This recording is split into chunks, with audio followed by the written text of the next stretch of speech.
Truth news కి స్వాగతం. విజయనగరం జిల్లా గజపతి నగరం నియోజకవర్గం వైసీపీ ప్రభుత్వ పాలనలో అప్పులు ఘనం అభివృద్ధి శూన్యంగా మారిందని గజపతి నగరం మాజీ ఎమ్మెల్యే డాక్టర్ కేఏ నాయుడు అన్నారు. గురువారం గజపతి నగరంలోని టీడీపీ కార్యాలయంలో విలేకరుల సమావేశంలో మాట్లాడుతూ 44,000 కోట్లకు రెవెన్యూ లోటు పెంచారన్నారు. తెచ్చిన అప్పుకు చేసిన పనులను ఎక్కడా పొందలేదన్నారు.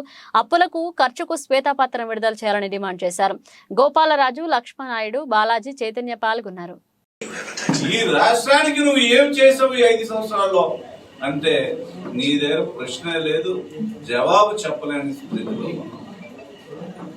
బడ్జెట్ లో చాలా గొప్పగా కేటాయింపులు చేయించారని మీ నాయకులందరూ నిన్నటి నుంచి ఊదర కొడతా ఉన్నారు.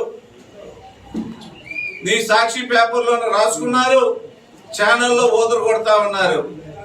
ఏం చేశారు మీరు? ఈ రాష్ట్రానికి నువ్వు ఏం చేశావు? రాష్ట్రానికి నువ్వు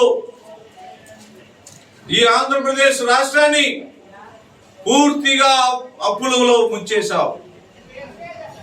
11.45 లక్షల కోట్ల అప్పులో నువ్వు ఉంచావు. ఇవి కాకుండా కార్పొరేషన్లు పెట్టి దాని మీద కూడా వేలాది కోట్ల రూపాయలు అప్పులు తీసుకొని వచ్చి ఈ రాష్ట్రంలో 26 జిల్లాలున్న ఈ రాష్ట్రంలో ఏ ప్రభుత్వ స్థలాన్ని నువ్వు వదిలిపెట్టలేదు. ప్రభుత్వానికి ఎక్కడైనా స్థలం ఉందనంటే స్టేట్ బ్యాంక్ ఆఫ్ ఇండియాలో స్థలాలు ఉన్నాయి మార్టిగేజ్ చేసి, అలాగే కొన్ని విజయ బ్యాంక్ లో ఉన్నాయి, అదే యూనియన్ బ్యాంక్ గా మారింది, యూనియన్ బ్యాంక్ ఆఫ్ ఇండియాలో మార్చి ప్రభుత్వ ఆస్తులన్నీ కూడా నువ్వు తాకట్టు పెట్టి డబ్బులు తీసుకొని వచ్చి ఈ రాష్ట్రాన్ని అప్పుల్లో ముంచేసి నువ్వు అభివృద్ధి మాత్రం 2019లో నిన్ను చెల్లెమ్మలందరూ కూడా అధికారంలో తీసుకొని వస్తే ఈ రాష్ట్రంలో ఉండే డాక్రా గ్రూపులకు కనీస కేటాయింపులు లేవు.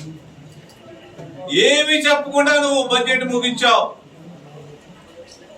ఏమని అడిగితే ఓటాన్ అకౌంట్ బడ్జెట్ శాలరీల కోసం పెట్టానంటా ఉన్నావు. కళ్ళబొల్లి కబుర్లు చెప్పి కేటాయింపులు మాత్రం విచ్చలవిడిగా ఇచ్చావు. అసలు నువ్వు పోయిన బడ్జెట్ లో, గతసారి ఇచ్చిన బడ్జెట్ లో కేటాయించిన నిధులు ఒకే ఒక ఎగ్జాంపుల్ అడుగుతున్నా. ఆ రోజులో నువ్వు ఇరిగేషన్ కి ఇచ్చిన